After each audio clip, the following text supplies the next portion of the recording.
Bienvenue sur Objectif Reconversion, produit par Studio 29. Ici, j'accueille des personnes inspirantes avec des parcours uniques. Mon but dans ce podcast est de les mettre en lumière pour vous motiver, vous inspirer et surtout vous aider à sauter le pas. Bon épisode et bonne écoute. Bonjour Virginie, merci d'être venue pour le podcast Objectif Reconversion. Merci beaucoup Mélina pour ton invitation. Avec grand plaisir. Avant de démarrer notre discussion, j'aimerais te poser une question. Oui. Comment tu définirais ton parcours en un mot ? Alors j'hésite entre deux mots, la désillusion ou la persévérance, mais étant donné que je suis une personne plutôt positive, je vais choisir la persévérance. Ok. Alors, tu vas nous expliquer après pourquoi tu as choisi Oui. ce mot-là. Oui. Déjà, j'aimerais savoir un petit peu comment tu étais petite fille, quel type d'enfant tu étais. Alors il faut savoir que mon histoire personnelle est intimement liée à mon parcours professionnel, D'accord. car je suis une enfant adoptée. Ok. Donc j'ai été adoptée à l'âge de mes 3 mois par mes parents, Marie-Josée et Francis, à qui je dois tout. J'ai une reconnaissance éternelle envers eux par rapport à ce qu'ils ont fait pour moi. Ils sont venus me chercher donc à l'âge de mes 3 mois à la pouponnière de Mont-Saint-Aignan à côté de Rouen, en Normandie. Et puis par la suite, on a vécu à la campagne, dans un tout petit village qui s'appelle Saint-Ouen-sous-Bailly. Ok. Il y a plus de vaches que d'habitants au sein de ce village. Ok. Mais j'étais vraiment entourée par des personnes bienveillantes. Tout le monde m'a accueillie avec les bras grands ouverts, que ce soit ma famille, les habitants, etc. T'étais bébé à ce moment-là ? J'étais bébé, oui, Ok. j'avais 3 mois. Ah ouais. Ouais, donc vraiment très, très bébé. Et finalement, je considère que j'ai eu de la malchance, entre guillemets, à la base d'avoir été abandonnée, mais de la chance d'avoir été adoptée. Donc je me sens un peu abandoptée, entre guillemets. Après, alors du coup, donc ils t'ont adopté, etc. Par la suite, t'as été à l'école, je suppose. Oui, c'est ça. T'étais comment à l'école ? T'étais quel type de petite fille ? Alors, à l'école, j'étais une petite fille très studieuse. Je travaillais beaucoup, je lisais beaucoup également, des lectures en tout genre, que ce soit un peu de littérature, des thrillers et même de la philosophie. Je t'expliquerai pourquoi par la suite. Ok. Donc j'étais très très studieuse, mais par contre, j'étais une enfant assez stressée. Par rapport à mon adoption, je pense que j'ai développé quelques failles, malgré toute la bienveillance en fait qui pouvait m'entourer, que ce soit mes parents, etc. J'avais l'impression d'être une intruse, de par mon apparence physique, par exemple, parce que je ne ressemblais pas du tout à mes parents. Ni dans le village, en fait, j'étais la seule avec les cheveux très noirs et la peau un petit peu mate. Et puis également par rapport au fait que j'étais souvent dans les bouquins et je proviens d'une famille d'ouvriers. Donc ma maman était couturière, mon père soudeur. Et en fait, à côté, ça détonnait un peu parce qu'on se demandait pourquoi je lisais de la philosophie. J'étais très mauvaise en couture, par exemple, etc. Ok. Donc j'avais vraiment l'impression d'être à côté de la plaque ou d'être étrange. Alors qu'à l'heure actuelle, je dirais que j'étais plutôt une enfant atypique. Ok. Voilà pour mon enfance. Et puis, par la suite, ce qui s'est passé, c'est que à mes 7 ans, on a reçu un appel. Et c'était l'appel de la pouponnière de Mont-Saint-Aignan également, qui annonçait que mon petit frère était arrivé. C'est un enfant adopté également. C'est vrai, c'est Oui. génial. C'est super. C'est trop beau. Et c'est moi qui ai décroché le téléphone à mes 7 ans. Et je me souviens de ce moment de joie que j'ai ressenti à ce moment-là, d'avoir mon petit frère. Bah oui. Et c'était assez exceptionnel. J'ai ressenti beaucoup d'amour, etc. Et en même temps, je me suis dit que j'avais vraiment de la chance. Et pour ce faire, je me suis dit également très rapidement que le fait d'avoir été adoptée et que mon frère ait été adopté également, je le devais en quelque sorte à l'État ou aux lois françaises. Ça s'est matérialisé un petit peu comme ça dans mon esprit. D'accord. Et c'est pour cette raison que j'ai souhaité devenir avocate en droit de la famille à mes 7 ans. Ah ouais, donc c'est devenu là l'idée d'être avocate. Du coup. Exactement, oui, tout à fait. Ok. Et donc tu as fait les études, donc tu as grandi avec ton frère et tes parents. C'est ça, oui. Donc le collège, le lycée, c'est toujours à la campagne. Hein. Le collège, c'était à Saint-Nicolas-d'Alliermont, le lycée à Dieppe, donc toujours plus ou moins aux à la alentours. Campagne. Ok. Oui, tout à Et fait. donc direct après, une fois que tu as ton bac, tu pars pour l'étude d'avocat. C'est ça, je pars et je fais donc une licence de philosophie et également une licence de droit. Alors pourquoi la philosophie du coup ? Parce que je suis passionnée par la philosophie depuis toujours. C'est un petit peu les questions existentielles, etc. Et je pense que ça renvoie toujours à l'idée de l'adoption, de l'existence, des origines, etc., etc. Et c'était une passion pour moi. Donc c'était pas vraiment à titre professionnel, mais plutôt pour continuer à vivre ma passion durant mes études.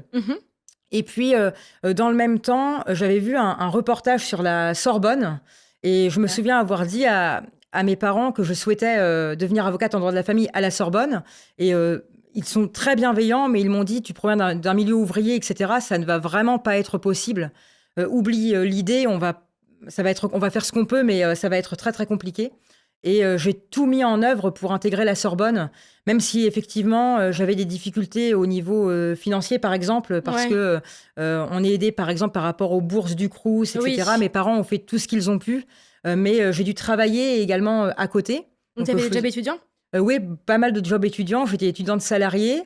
Et puis, un peu plus tôt, à mes 16 ans, j'ai été repérée à Rouen par un photographe qui souhaitait que je fasse un book pour devenir modèle publicité. Trop bien. Donc, je montais de temps en temps à Paris. Je connaissais pas du tout Paris avant, mais j'avais déjà un tout petit pied parce que je venais pour des petites marques ou des choses comme ça à Paris. Voilà. D'accord. Et donc, à compter de ce moment, j'ai tout fait pour intégrer la Sorbonne. Et donc, tu as réussi. J'ai réussi. Et c'est pour ça que je reviens à ce mot, donc persévérance. Ouais. Parce que j'ai réussi, mais j'ai vraiment tout donné. J'étais épuisée par les cours, également par le travail, par le stress aussi. Et donc finalement, je ne sais pas pourquoi. C'est pour ça que je crois beaucoup également en l'idée de l'étoile. À Paris, je suis tombée sur une petite annonce où il était mentionné que la Sorbonne cherchait des personnes pour y travailler, des étudiants en fait. Donc, je me suis inscrite pour tenter de travailler à la Sorbonne aux inscriptions administratives. D'accord. Et avec une énorme chance, je suis tombée sur une femme qui s'appelle Françoise, qui était vraiment quelqu'un d'exceptionnel et qui m'a dit « Tu vas pouvoir travailler à la Sorbonne avec nous l'été, etc. » Et je lui ai expliqué que je souhaitais vraiment intégrer le Master 2 Personne et droit, donc droit de la famille. Et elle m'a dit « Écoute, montre-moi ta lettre de motivation, etc. Je peux t'aider, on va voir ce qu'on peut faire. » Et avec une chance inouïe, j'ai été acceptée à la Sorbonne. Et je me souviens de ce sentiment comme de quelque chose d'assez exceptionnel, comme si... c'était un rêve, en fait. C'était un rêve d'enfant. Voilà, c'était un rêve d'enfant. Ok, et donc du coup, tu arrives à avoir ton master. Mon master, c'est ça. Donc après, tu as été avocate. C'est ça. Après le master, direct, tu es avocate d'office. Comment ça se passe ? Alors, après, je suis pas sûre que ce soit comme ça pour les avocats. Non. Il y a des stages, non. Alors en fait, je pouvais... Malheureusement, je n'ai pas fait de stage en cabinet d'avocat parce que les stages en cabinet d'avocat ne sont pas forcément rémunérés. Et étant donné que financièrement, en fait, j'avais besoin de travailler et de gagner quand même correctement ma vie, je n'ai pas pu faire de stage en cabinet d'avocat. Donc, je connaissais vraiment le côté intellectuel, entre guillemets, mais pas le côté pratique, comment ça se passe en tant qu'avocat, etc. Mais effectivement, j'ai quand même passé donc, le barreau. Après le master 1, tu passes le barreau. Le fameux barreau. Redoutent, j'ai tout donné. Ça a été, je me souviens, travailler jusqu'à 4 à 5 heures du matin avec les bouquins de droit, etc. Et en même temps, travailler la journée parce qu'il fallait que je travaille en même temps. Ouais. Et j'ai réussi le barreau. Donc, c'est pareil, j'ai ressenti C'était vraiment exceptionnel pour moi parce que je n'y croyais pas. Bah ouais. Ça me paraissait vraiment compliqué. Et puis ensuite, j'ai intégré l'école des avocats de Paris, donc il y a ici les Moulineaux. Et l'école a duré 1 an et demi. Et j'ai fait un stage. En fait, il y avait un stage final à faire à compter de ce moment. Et un autre stage également. Et dans le même temps, j'ai rencontré mon ex-compagnon qui a été muté à Dijon, en Bourgogne. Et il m'a demandé si je souhaitais venir avec lui à Dijon. J'ai répondu que c'était d'accord. Et je suis partie pour mon stage en cabinet d'avocat à Dijon. Okay. Et là, ça a été assez compliqué à Paris, en fait, parce que toujours financièrement, financièrement, c'est très compliqué. Il y a même, pour la petite anecdote, en fait, mes parents ne sont pas au courant de ça, donc ils vont l'apprendre maintenant. Mais ça a été compliqué parce que j'étais dans un appartement et la personne, en fait, a souhaité reprendre son appartement. Et ça a été très compliqué de retrouver un autre appartement par la suite. Parce que la caution n'était peut-être pas assez suffisante, c'était très compliqué. C'est cher les loyers. Ouais. C'est très cher, etc. Et je me suis retrouvée à dormir sur le Champ de Mars durant 4 jours à Paris. Et ça a été vraiment très compliqué. T'avais pas des gens qui pouvaient t'héberger? T'avais pas rencontré du monde? Oui. T'osais peut-être pas, je sais pas. Non, je n'osais pas. En fait, je ne voulais vraiment pas appeler mes parents pour leur dire que c'était compliqué. Je ne voulais pas rentrer parce que j'avais l'impression que sinon j'allais perdre le fil de ce que j'étais en train de faire. Et je ne voulais pas déranger mes amis. Mais l'un de mes amis, au bout de 4 jours, Henri, a vu qu'il y avait un problème et il m'a dit que je pouvais rester chez lui durant 1 mois et demi avant de retrouver un autre bien. Donc ça, c'est super. Ouais. C'est également le côté un peu malchance et finalement la chance avec l'étoile. Et C'est là que tu te rends compte qui est vraiment là, enfin des belles personnes. c'est ça, oui. J'ai rencontré beaucoup de très belles personnes tout le temps. Ouais. Mis à part lorsque je suis... en fait, mon arrivée à Dijon, ça a été le pire des cauchemars et en même temps la plus merveilleuse des aventures. Donc il y a vraiment ces deux côtés. C'est assez... Est-ce que tu peux nous en parler un petit peu justement pour essayer déjà d'expliquer pourquoi ça a été un cauchemar? Oui. Et pourquoi au final ça a été une merveilleuse aventure? Avec plaisir. Donc, lorsque je suis arrivée à Dijon, j'ai intégré un cabinet d'avocats pour mon stage final. Et il s'avère que j'ai tutoyé l'une des avocates qui avait le même âge que moi. Et elle m'a remise directement droite dans mes bottes en me disant avec un air extrêmement hautain qu'il fallait impérativement que je la vouvoie, que je l'appelle maître et que ça n'allait pas se passer comme ça. Donc, ça a été ma première déconvenue, en fait. Ça a été je me suis demandé un petit peu ce qui se passait parce que je vivais, comme je l'expliquais avant, à Saint-Ouen ou ailleurs, avec toute cette avec une bienveillance extrême. Et là, je me suis dit, oula, qu'est-ce que j'ai fait? Bon, première déconvenue. Et puis, 3 jours plus tard, en fait, je suis tombée sur une conversation sur un réseau social professionnel qui s'appelle Slack. Et cette conversation me concernait moi, mes parents et mon ex-compagnon. Pour l'anecdote, très brièvement, mes parents étaient décrits comme étant des beaufs qui habitent à la campagne. Moi, il était mentionné que j'avais certainement eu des relations intimes avec le doyen de la Sorbonne. Enfin, je ne sais pas du tout ce qu'il venait faire là par rapport au fait que j'ai réussi et que mon ex-compagnon, qui a un prénom un petit peu américain, était un énorme beauf et qu'il avait oublié le Becherel. Donc c'était quelques petites choses par rapport à beaucoup d'autres. Et en fait, j'ai eu cette première désillusion, même si j'ai choisi le mot persévérance, mais cette première désillusion en me disant ça va être très compliqué, j'ai fait tout ça pour en arriver là. En fait, pour moi, l'avocat, c'était une personne juste, parce que pour moi, effectivement, le fait de devenir avocate, c'était vraiment aider des personnes qui étaient dans la peine pour qu'elles puissent adopter des enfants et rendre les gens heureux. Et là, je me suis dit, ça va être compliqué, comment faire? Je ne vais pas m'en sortir. Donc, je suis tout de même restée au sein de ce cabinet. C'est la persévérance dont je parlais. Durant 6 mois, ça a été très compliqué. Ça a dû être dur. Je suis tombée en dépression, pour être honnête. Je me sentais vraiment très, très mal et pas du tout à ma place. C'était quoi qu'est-ce que tu ressentais justement pendant cette dépression? Eh bien, je ressentais la malchance du départ avec l'abandon. Donc, le rejet, le fait de me sentir étrange. Parce que je me disais... si c'est tombé sur moi, c'est parce que c'est moi le problème. Alors, c'est peut-être pour ça que j'ai été abandonnée à la naissance. Tu te remettais beaucoup en question. Je me remettais vraiment beaucoup en question en me disant c'est moi le problème. Ces personnes doivent avoir raison. Il y avait trois avocates dans le lot. Elles ont raison et je me sentais rejetée, humiliée et je considérais que c'était de l'injustice. Et en fait, si j'avais fait ces études de droit, c'était pour la justice et pas pour l'injustice. Donc, ça a été vraiment... Et t'en as parlé de ce que tu as vécu à tes proches, à tes parents? À mes parents, oui. J'en ai également parlé à une personne qui travaillait à l'école des avocats de Paris et qui m'a dit « Tu peux tout laisser tomber, ne t'en fais pas ». Et je me suis dit « Je vais persévérer, je vais aller jusqu'au bout et ça va bien se passer ». Mais ça a été quand même difficile. Et au final, je suis tombée en dépression. Financièrement, c'était toujours un petit peu compliqué. Mais je travaillais à côté toujours. C'est ça. Exactement. Et t'es arrivée à faire ton stage, faire un tour en même temps, le stage, j'allais faire des séances photos à Paris. Ah oui. Je travaillais les week-ends, mais j'avais pris l'habitude, donc finalement, ça. Mais t'avais des amis? T'arrivais à avoir du temps pour toi quand même malgré tout ça? Non, j'avais des amis, mais pas vraiment de temps pour les voir. Toujours cet ami Henri, par exemple, ou d'autres amis qui étaient à Paris. Laura, que je pouvais voir de temps à autre lorsque je remontais parfois à Paris pour des shootings photos ou des choses comme ça, mais j'étais tout le temps la tête dans le guidon, en fait. Ça ne s'arrêtait jamais. Mais bon... T'arrives au bout de ce stage, t'arrives malgré tout... C'était difficile. Ouais. Et puis, j'ai eu une idée. Je me suis dit, pourquoi pas partir en Polynésie française? Trop bien. En fait, c'était tellement terrible durant le stage que parfois... Lors de ma pause, je ne pouvais pas manger parce que je n'avais pas faim. Je me disais, je vais regarder des photos de plage Pour aller mieux, pour aller remonter le mieux, moral. pour partir. Et j'ai vu les photos de la Polynésie. Et mes proches m'ont dit tu pourras pas y aller, c'est beaucoup trop cher. Et dans le même temps, en fait, une compagnie aérienne a sorti des billets moins chers. Et j'ai mis mon appartement dijonnais sur Airbnb. Et j'ai réussi à faire en sorte que les vacances, entre guillemets, soient autofinancées. Donc j'ai vraiment pris un mois comme ça, en mettant un peu de côté pour vivre un mois. Bon, j'ai perdu 10 kilos parce que j'ai mangé beaucoup de riz. Beaucoup de riz. Faut faire J'avais des pas concessions. j'avais pas forcément les moyens. Ouais. Voilà.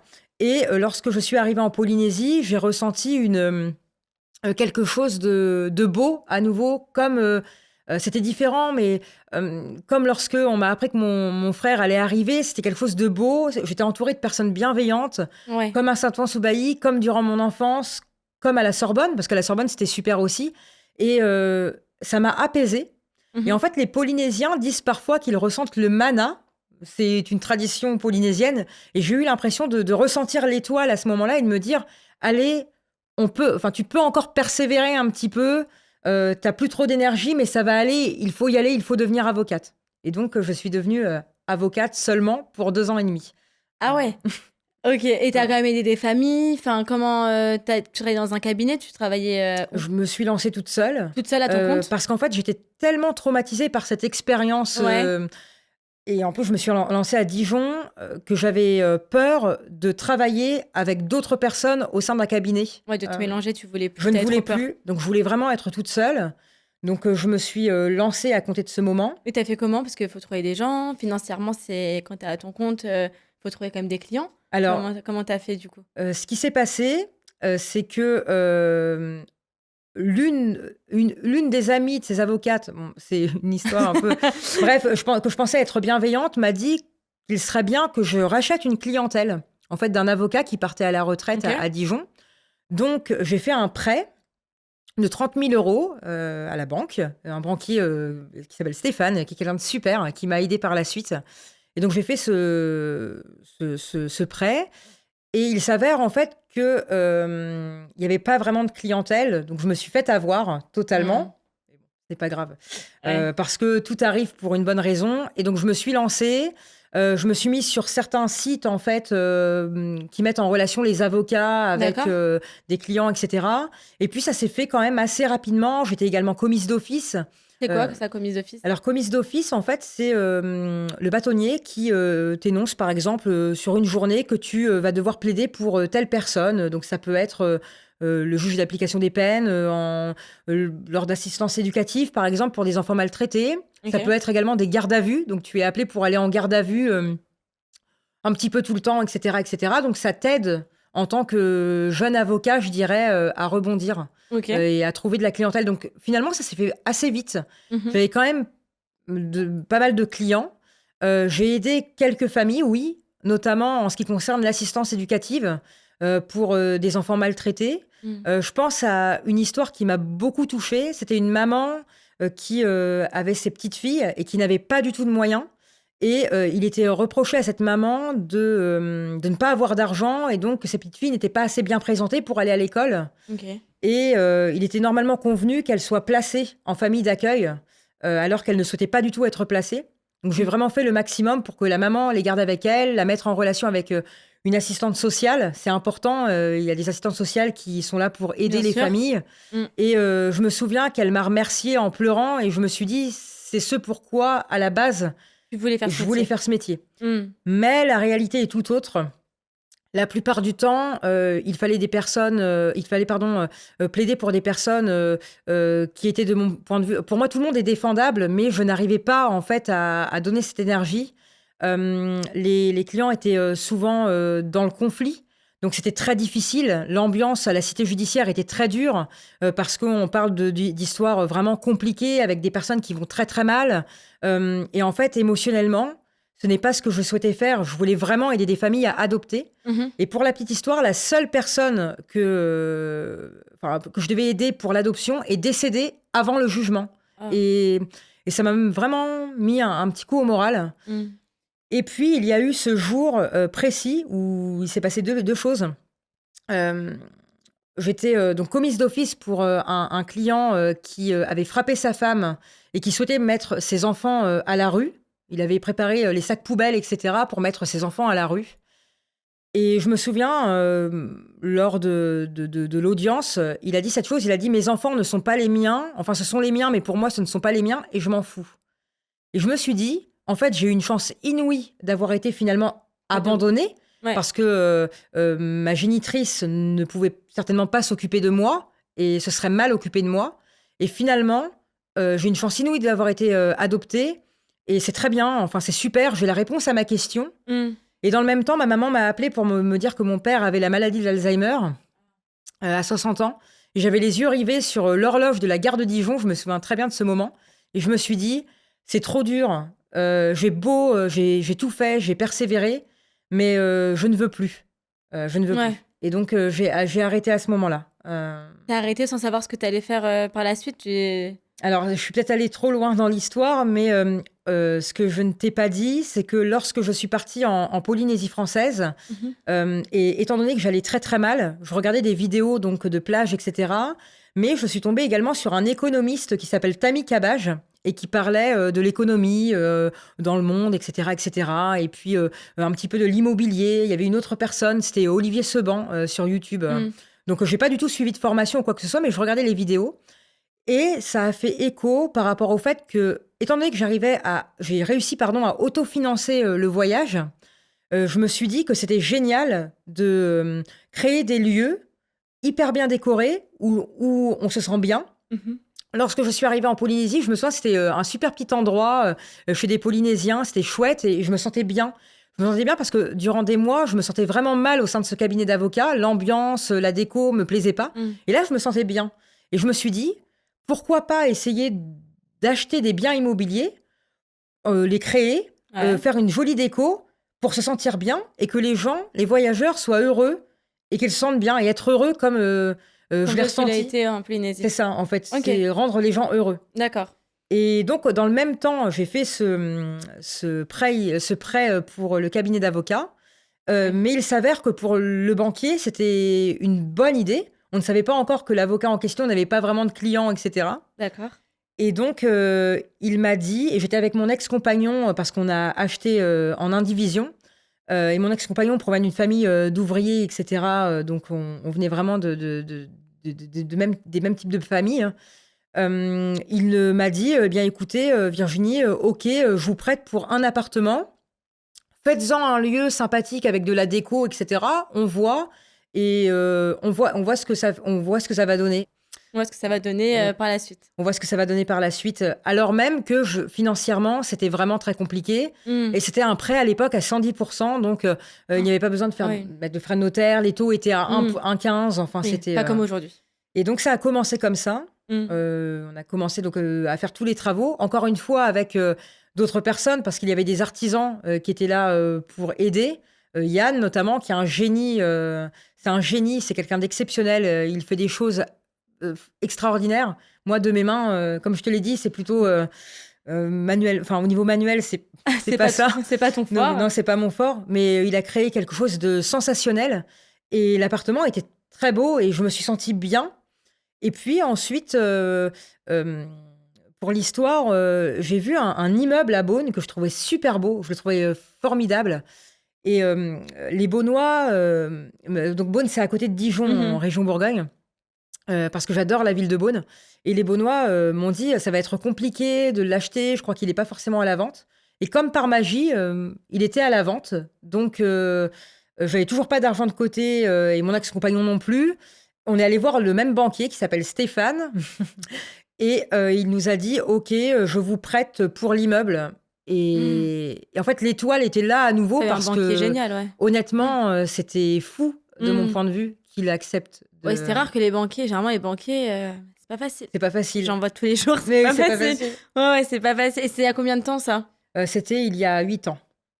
Ok, ah oui. 7-8 ans, oui. Après, ouais, bon, c'est peut-être pas la même époque, je sais pas trop, mais c'est vrai que maintenant c'est un peu plus compliqué. Mais à l'époque, je pense que c'était compliqué également. Il y a Ouais. même d'autres banquiers qui nous disaient ah bon, tu as réussi et c'est parce que il m'a fait confiance, en fait. Voilà, c'est ça. C'est une personne qui a fait confiance et puis après, on a acheté un autre bien, puis encore un autre et puis encore un autre.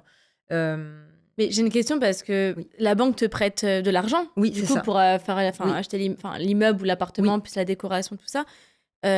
Donc, tu as un crédit. Oui. Après, tu les mets en location, Et c'est ça. en Airbnb, C'est c'est ça, ça? exactement, oui. D'accord. Mais tu fais comment pour vivre? Parce que tu as un prêt à rembourser, un prêt, beaucoup de prêts du coup Oui, à beaucoup de rembourser. prêts. Comment tu fais justement financièrement pour t'en sortir? Parce que alors, c'est des magnifiques projets, mais qui peuvent aussi faire peur. Oui, qui peuvent faire peur. Comment tu t'en sors justement sur la partie financière? Eh bien, parce que le prix, de l'immobilier au mètre carré à Beaune est assez faible. Ce n'est D'accord. pas du tout comme à Paris où, à Ouais. Paris, c'est entre 10 000, voire 20 000 euros au mètre carré. Mm. À Beaune, à l'époque, c'était plutôt aux alentours de 1 500 à 2 000 euros au mètre carré. D'accord. Mais Beaune est une ville très touristique qui est connue, dans le monde entier. Je ne le savais pas avant d'arriver en région Bourgogne. D'accord. Et c'est une ville, en fait, qui m'a vraiment fait penser, pareil, à la bienveillance de mon petit village, mais c'est beaucoup plus grand, hein, on parle de Mm. 20 000 habitants, et cetera. Et il y a énormément de monde, donc pour le vin, pour les hospices de Beaune, c'est dans le film La Grande Vadrouille. Ouais. Il y a énormément de monde et le prix des nuitées est beaucoup plus élevé. Que heu l'achat en fait. Exactement. C'est-à-dire que le prix des nuitées peut varier, ça peut aller entre, 100 à 250, voire 300 euros. Donc la rentabilité est vraiment, élevée, Mhm. par rapport à l'achat initialement et ça a été très rentable de faire ces achats, là. Et donc du coup, en fait, si je comprends bien, t'arrivais à avoir des sous pour vivre grâce à ça. Alors j'ai quand même continué à travailler en tant que modèle publicité, Ah, par la suite. tu Oui, continuais quand je même. continuais quand même en tant que modèle publicité et à faire, des petits boulots également lorsque j'ai arrêté la profession d'avocat tout de même un petit peu, Mhm. pour pouvoir lancer, par la suite et à l'heure actuelle, oui, je me rémunère, donc en tant que travailleur non salarié. Donc on a créé, une SARL et une SAS, une SARL, une SCI pour l'achat des biens. Parce D'accord. qu'initialement, on a fait l'erreur d'acheter en nom propre, de mon point de vue, Mm. alors qu'il aurait fallu acheter en SCI. Et à l'heure actuelle, je me rémunère, avec, la SARL, oui, en tant que travailleur non salarié. Trop bien. Voilà. C'est trop bien comme métier ça. Oui, c'est super. Et donc en fait, t'as quitté quand le métier de l'avocat? D'avocat, Le ouais. métier d'avocat, c'était en 2021, avril 2021. Ah ouais, donc ça fait pas si longtemps en fait. Donc Ça fait pas si long, ça fait 4 ans. t'avais commencé à investir Un petit peu, oui, sur dans les dans appartements les appartements, oui. avant d'arrêter Oui. la profession. Oui, en 2018, à fin 2018 pour les appartements. Ok. Et t'avais choisi que des biens autour de Dijon au démarrage? À Beaune, oui, Ouais. à Beaune et à Dijon, Ouais. exclusivement. Et Beaune, parce que Beaune, c'est une super petite ville, comme je te l'ai dit, les gens Mm. sont extrêmement gentils, bienveillants, et il y a quelque chose, en fait, mon ressenti par rapport à cette ville, ça a été le même ressenti qu'en Polynésie française, par exemple, ou à Saint-Ouen-sous-Bailly, ou alors avec mes parents. Tout le monde se connaît plus ou moins, c'est un petit village Oui. et c'est très joli. C'est convivial. C'est convivial et je voulais vraiment rester, à Beaune et à Dijon par la suite un petit peu, même si je préfère Beaune, à Dijon par rapport à ce que j'ai pu ressentir comme émotion en tous Ouais. les cas.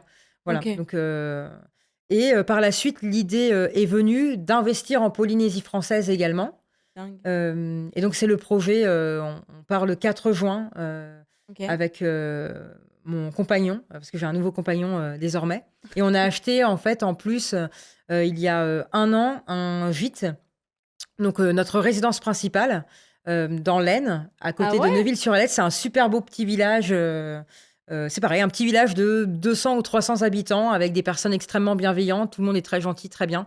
On est à la campagne.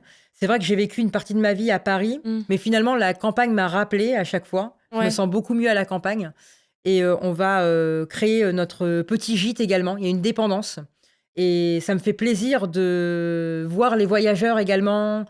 J'ai Oui, parce que alors, du coup, c'est toi qui gères tout ça? Oui, oui, Alors, est-ce que tu peux nous en parler un peu? Parce que ça va être très prenant quand même. avec plaisir. Alors, c'est super. Lorsque je vivais à Beaune, au Mhm. départ, je m'occupais vraiment de l'entrée des voyageurs, et cetera, et cetera. Donc, de les saluer, parfois même de dîner avec eux. Je me souviens d'un dîner avec, des Brésiliens, Roberta et son mari, c'était exceptionnel, j'ai rencontré des gens du monde entier, et cetera. Et puis, j'ai déménagé par la suite lorsque je me suis séparée, mais ce n'est pas grave. Je suis restée associée avec mon ex-compagnon et on s'entend, très bien à l'heure actuelle. Donc il a fallu que, je trouve, des personnes, pour, aider, donc les femmes de ménage. Mhm. Sabah, par exemple, qui est une femme de ménage superbe. Ça, c'était au moment que tu étais encore avocate, parce que tu avais besoin d'aide. Tu C'est pouvais pas ça, le faire oui. toute seule, en Lorsque fait. j'étais avocate, oui, j'ai trouvé de l'aide, mais parfois, j'allais quand même faire les ménages de temps en temps Ok. et j'allais également voir les voyageurs directement pour les accueillir parce que j'ai toujours préféré accueillir les voyageurs. Ouais, À Ouais, l'heure actuelle, toujours sympa. c'est mieux, je trouve. Mais effectivement, étant donné qu'à l'heure actuelle, je ne suis pas sur place, il y a des boîtes à clés, mais je préfère quand même voir les voyageurs. Et donc, finalement, à l'heure actuelle, les femmes de ménage, donc on en a une à Dijon et une à Beaune, elles s'occupent des ménages, etc., tout le temps. Elles sont auto-entrepreneurs. Et puis, moi, je gère les messages avec les voyageurs. Donc, parfois, je peux avoir 400 messages à la journée. Je discute avec les voyageurs, donc ça peut être sur Insta, mais également par le biais de Airbnb ou Mais Booking. c'est dingue. Et c'est génial. Et en fait, j'adore. Et c'est vraiment ma passion. J'adore faire ça. Mais, et je pense que c'est un peu comme ça pour tout le monde dans l'entrepreneuriat, pardon, c'est qu'il n'y a jamais d'arrêt. En fait, Ouais. ça commence, mais ça ne s'arrête jamais. Donc, et j'ai un esprit très, je dirais, une conscience professionnelle et je ne veux pas manquer un seul message. Et si un jour tu veux faire le test, si tu m'écris sur Airbnb, tu verras que normalement en 10 secondes, j'ai répondu. Ou j'ai à minima mis bonjour parce que je veux que ça aille vite, je veux répondre vite et montrer aux voyageurs que je suis là. Donc, je réponds tout le temps. Et puis, il y a beaucoup d'Américains également. Donc, il y a un décalage horaire. Donc, la Ouais. nuit, parfois, j'entends le téléphone et je me dis, ah, je réponds. Mais t'es jamais fatiguée? Non, ça va. Ça va. Ah ouais? Non, ça va. Et t'arrives à couper quand même des fois, parce que t'as aussi ta vie personnelle, t'as un chéri, etc. Donc t'arrives quand même à couper un petit peu ton téléphone? Je dirais que non, malheureusement. Enfin, malheureusement. Pas vraiment, non. Ah ouais? Même lors des fêtes, etc., je suis avec mon téléphone. Dans ma famille, ils me disent, bon, Virginie, ton téléphone, tu peux le mettre de côté. Et je réponds, non, désolé, parce que s'il y a un problème, je veux vraiment être là. Et puis, je veux être là pour les voyageurs. Donc, non, j'ai vraiment beaucoup de mal à couper. Mis à part lorsque l'on part en voyage et que L'avion, tu peux pas. dans l'avion, et là, je me dis, mince, combien de temps? 10 heures d'avion? Ouh là là, ça va être compliqué. ouais. Et je coupe dans l'avion, mais ça me fait du bien aussi parfois de couper. Mais il faut couper, ouais. C'est Mais important. finalement, j'ai pas du tout à me plaindre parce que je peux être partout quand je veux. En fait, par exemple, mon papa est très malade, comme je te l'ai dit. Donc, il est important que j'aille le voir assez régulièrement.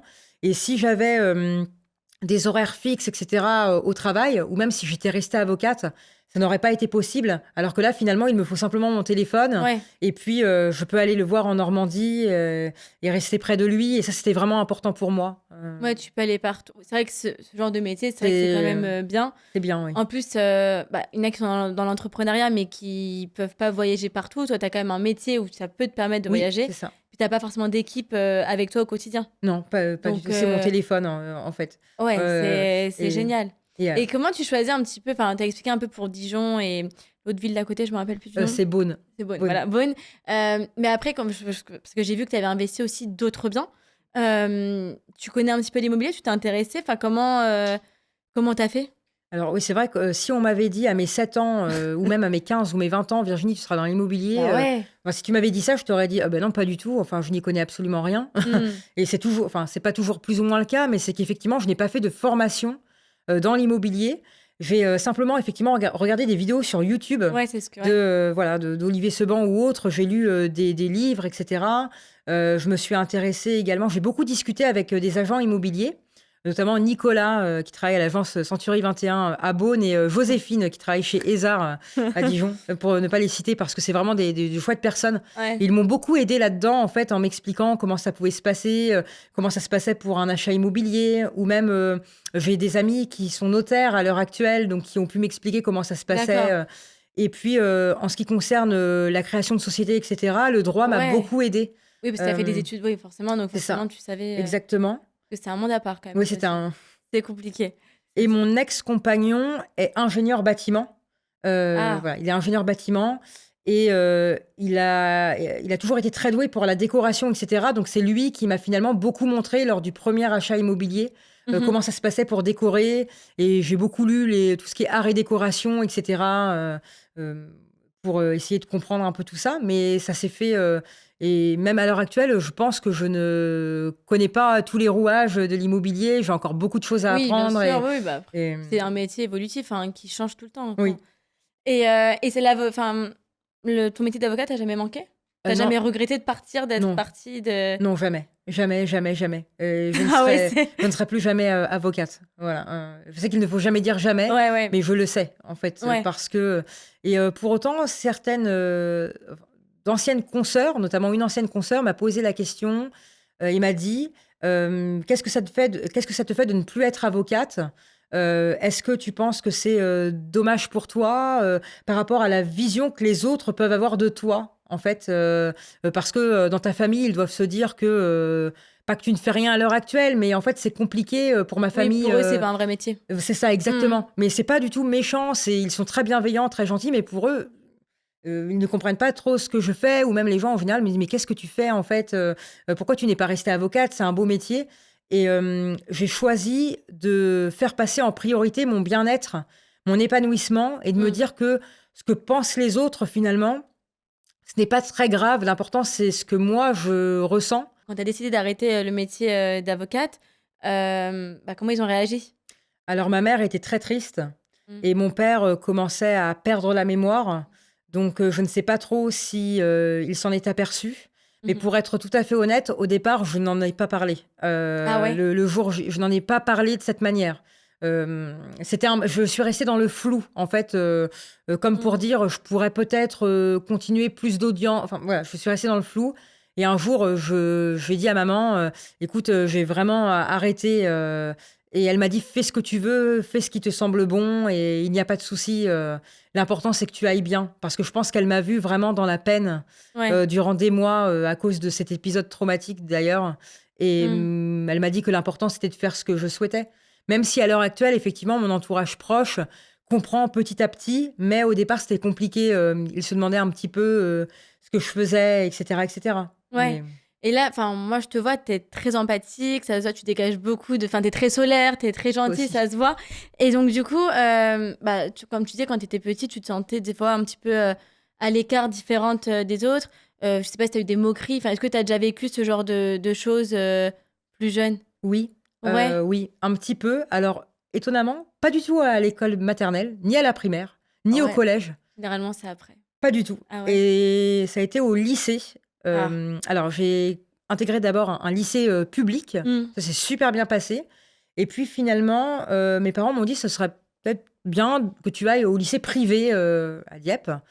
Et là, ça a été assez compliqué. Mm. Je pense que j'étais peut-être moi aussi dans une certaine forme de rébellion, ou Ouais. ce truc de je n'aime pas le rejet, mais en même temps, je fais tout pour qu'on me rejette. Je ne sais pas trop Ok. comment expliquer Ouais. ça. Et je m'habillais d'une manière assez rigolote.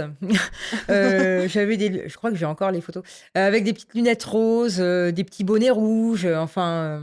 Oui, ça allait un peu dans tous les sens. Oui, c'est-à-dire que même Toutes la les photo couleurs. de classe, je crois que c'était la première L, la photo de classe, je suis en rouge et noir, avec Ouais. un legging rouge, des talons aiguilles de 5 centimètres, alors que c'est pas moi du tout. Mm. Et c'est vrai que on me disait parfois que j'étais un petit peu à côté, c'était pas compréhensible, et donc j'étais souvent moquée. Et je suis restée très amie avec Anne-Sophie au lycée. Et finalement, elle était là pour moi. Mais lorsqu'elle est partie de la première pour... elle est partie en terminale, en fait. Mhm. Là, ça a été plus compliqué parce que j'étais seule et je subissais effectivement des railleries, etc. Mais en même temps, c'est vrai que mon habillement était assez atypique. Et j'étais pas très bien dans ma peau parce que je me sentais effectivement différente.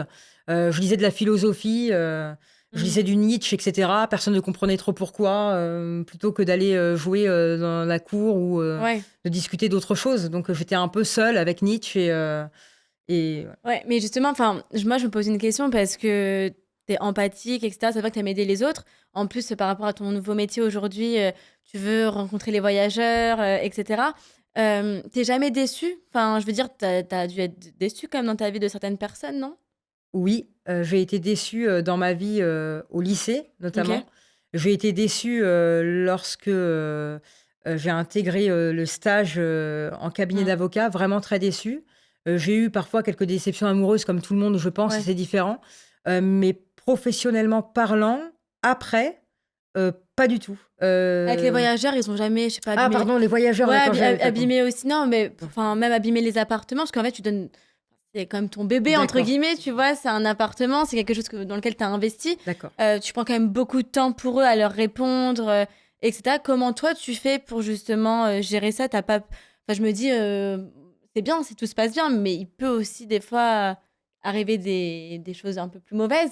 Est-ce que ça t'est déjà arrivé? Et si oui, comment tu as pu gérer ça? Est-ce que tu as été déçu? Mais comment tu as fait pour rebondir, justement?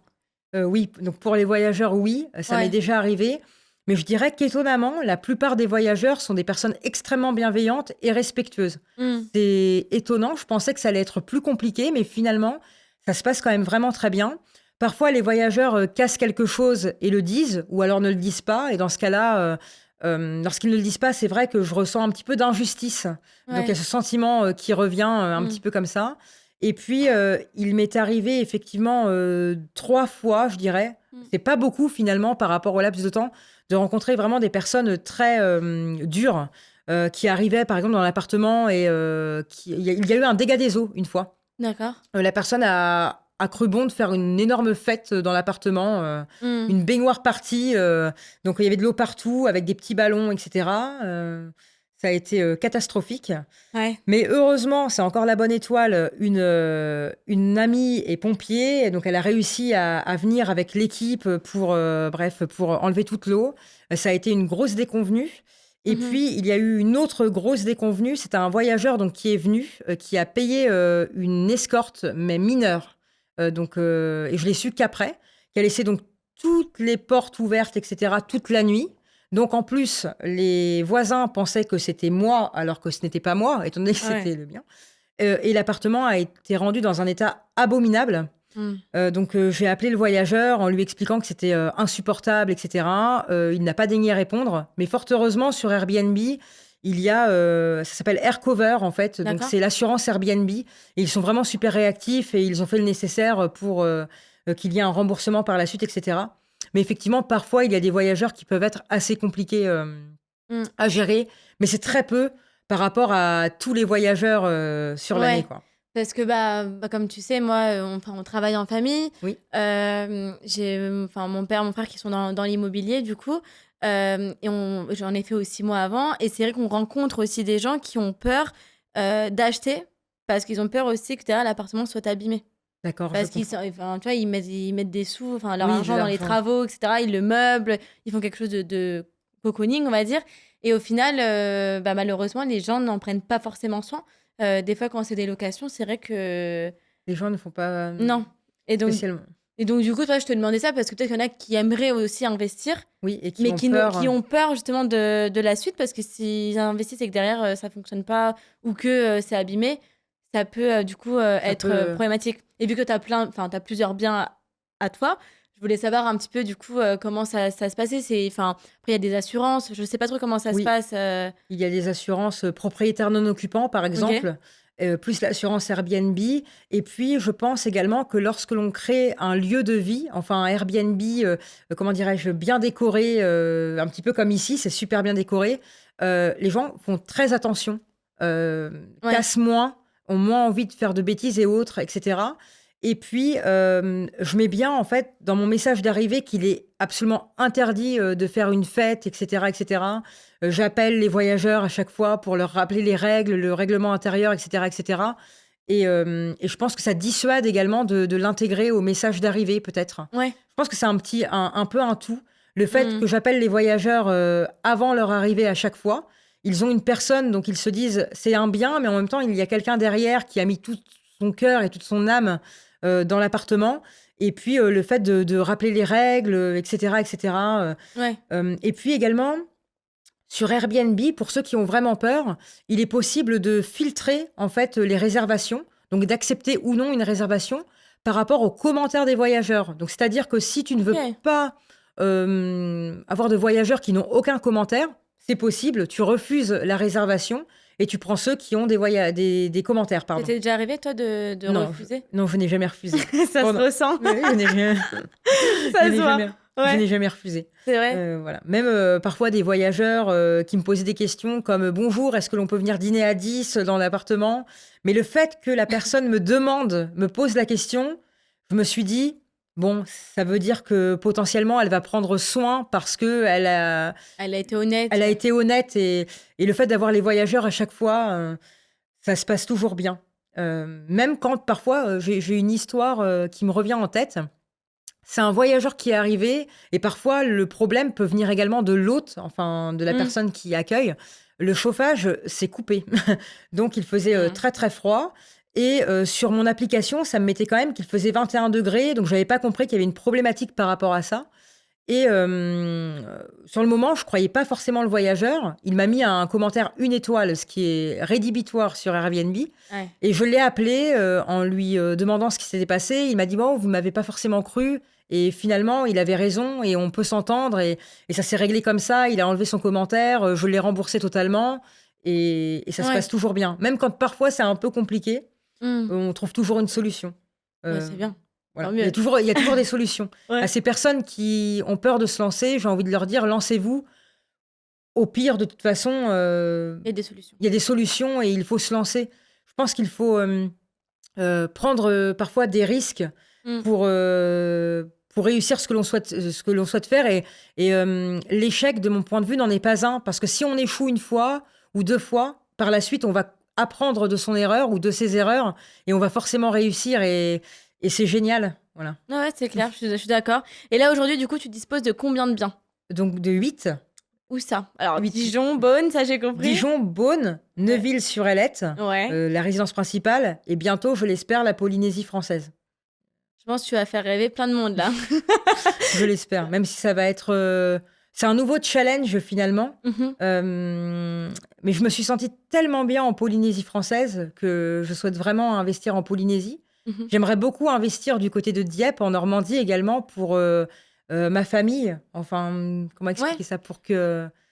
Pour Oui. rappeler un petit peu où t'as grandi, C'est ton ça, enfance. exactement. Ouais, je comprends. Et la Polynésie, vraiment, pour ce côté, oui, c'est exceptionnel avec les Polynésiens. Honnêtement, les Polynésiens, va en Polynésie. Enfin, tu viendras, je J'aimerais l'espère, bien. tu viendras lorsque le projet sera terminé, je l'espère. C'est gentil. Mais la Polynésie, c'est un endroit merveilleux, avec des Mm. personnes merveilleuses, bienveillantes, mais un peu comme toutes les personnes que j'ai rencontrées au cours de ma vie. Parfois, je n'ai pas eu de chance, mais au final, j'ai quand même rencontré beaucoup plus de belles personnes que de mauvaises personnes. Mais en Polynésie, c'est incroyable. Ils sont tellement heureux, ils ont la joie de vivre, ils vivent de peu. Et en Polynésie, il y a vraiment un manque de biens pour les touristes. Mhm. Euh, c'est parce qu'en métropole actuellement, je ne sais pas si tu as vu au niveau des lois, Oui. et je comprends, je comprends Oui. un peu en fait, parce qu'effectivement, il ne faut pas non plus qu'il y ait plein de Airbnb partout et que ce soit, il faut quand même professionnaliser, donc je peux comprendre.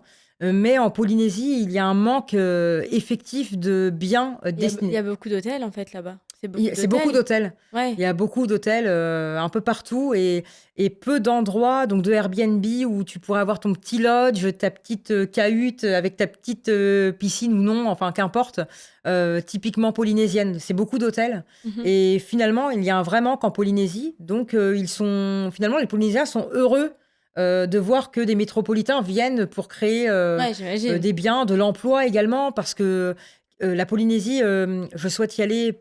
Pourquoi pas, dans mes rêves, peut-être 3 semaines ou un mois par an, mais pas plus, parce que je ne veux pas abandonner ma famille et je veux m'occuper de mes parents, être là pour mon frère, pour la famille de mon compagnon, etc. etc. Mais je souhaite vraiment y aller pour faire découvrir ce lieu à un prix abordable, pas en mettant des prix. La Polynésie, ça Exorbitant, peut, les suites, ça peut monter jusqu'à 2 ou 3 000 euros, c'est tout à fait. Ouais.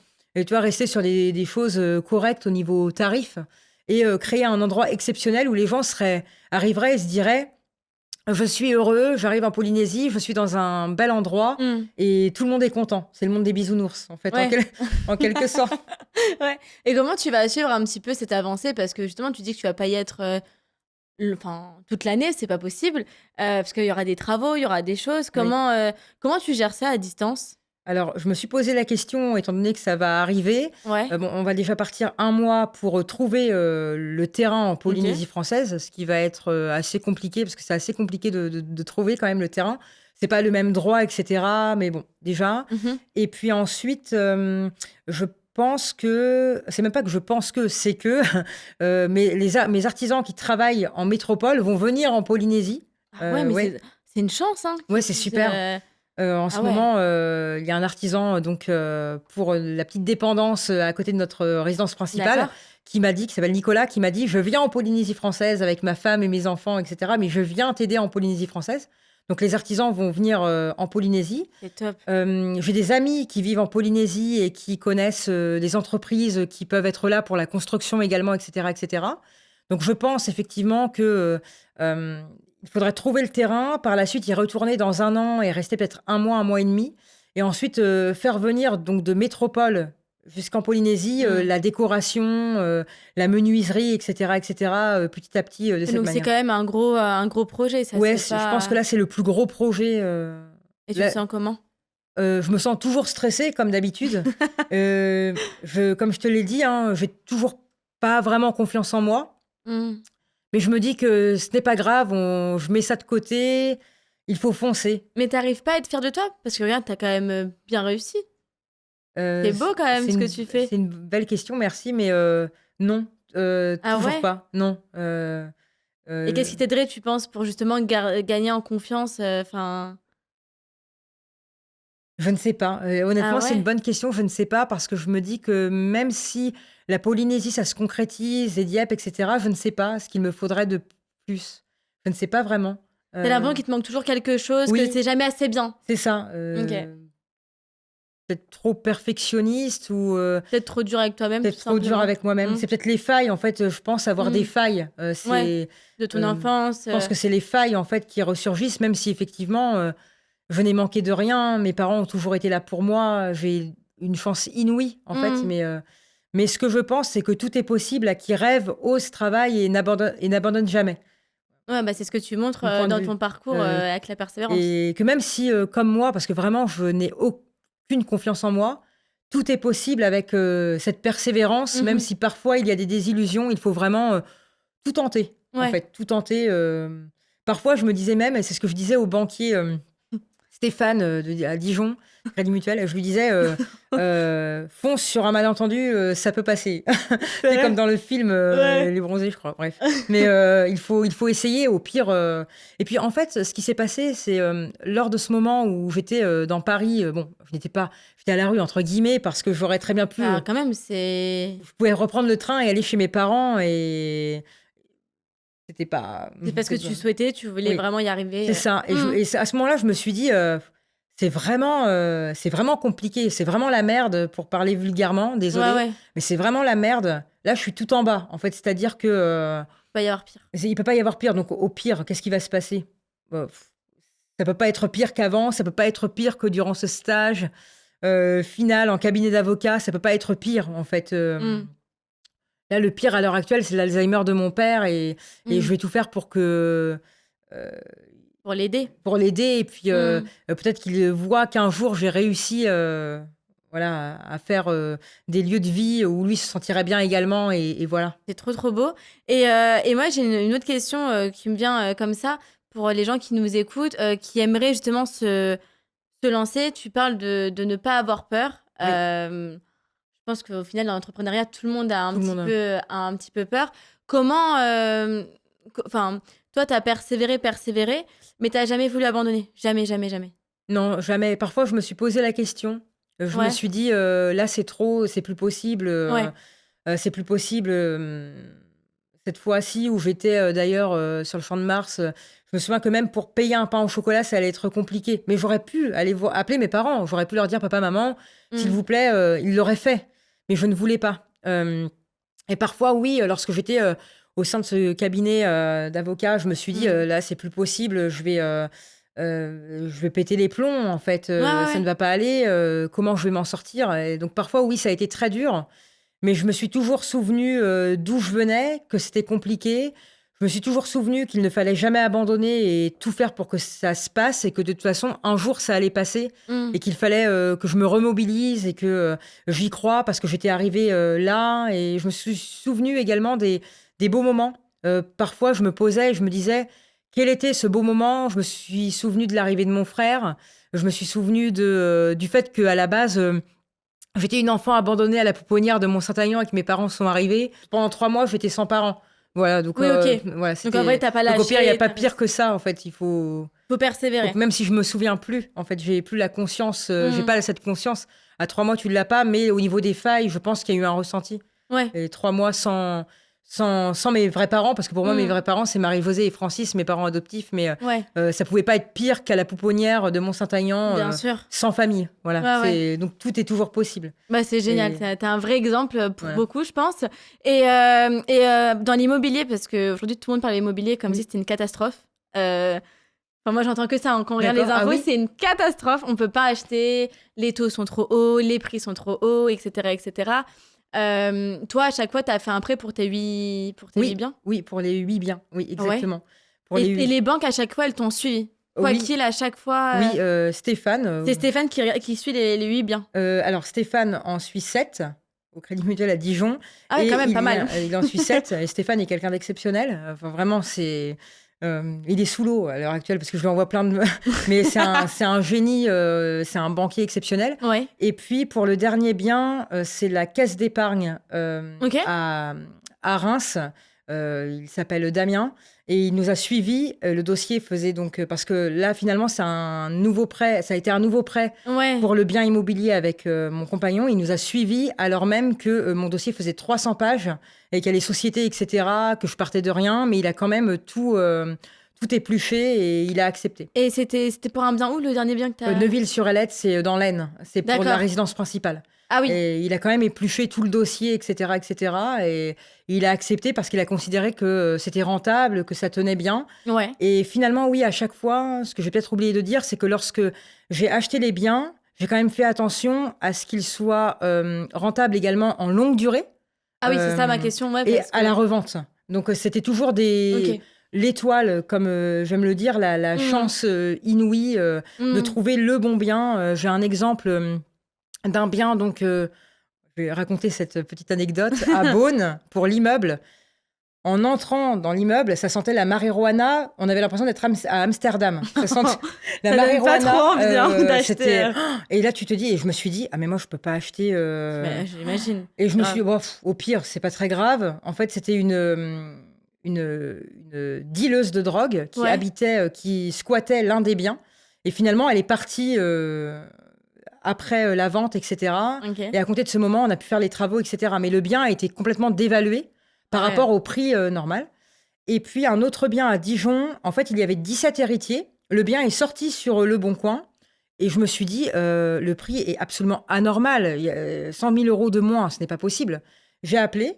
La dame m'a dit, il est encore là, le bien, mais j'ai un tas d'appels. Et je lui ai dit, on vous le prend au prix maintenant, sans visiter. Je sais que c'est bon. Parce que je lui ai fait confiance au téléphone. Et on a pu visiter par la suite. Et c'était encore une histoire. Ah ouais, c'est des belles histoires, ça. Ouais, c'était... Ça fait peur quand même. Mais bon, je me suis dit, tant pis, allez. On n'a qu'une vie. Et finalement, j'ai toujours eu beaucoup de chance. En fait, Non, je pense que tu sens bien les gens aussi. Ça peut, c'est pas forcément. Enfin, la chance, oui, mais il y a aussi quand même. C'est aussi toi qui vas la chercher la chance. Hein. Tout vient pas non plus à toi comme ça. Et pour clôturer un petit peu cet épisode, tu te vois où dans 5 ans? Dans 5 ans, je me vois, j'espère, mariée, oui. Pourquoi pas avec des enfants. Mhm. La première pensée qui me vient, même si ce n'est pas professionnel, mais j'espère que mon père sera toujours là pour voir la Polynésie française. Mm. Et j'espère pouvoir continuer les projets immobiliers, te voir avec tout le monde en Polynésie Oh, c'est adorable. pour que les lodges soient terminés. Et puis avoir toujours ce bien à Dieppe également, toujours rencontrer des personnes merveilleuses qui viennent de partout dans le monde, pouvoir discuter avec elles.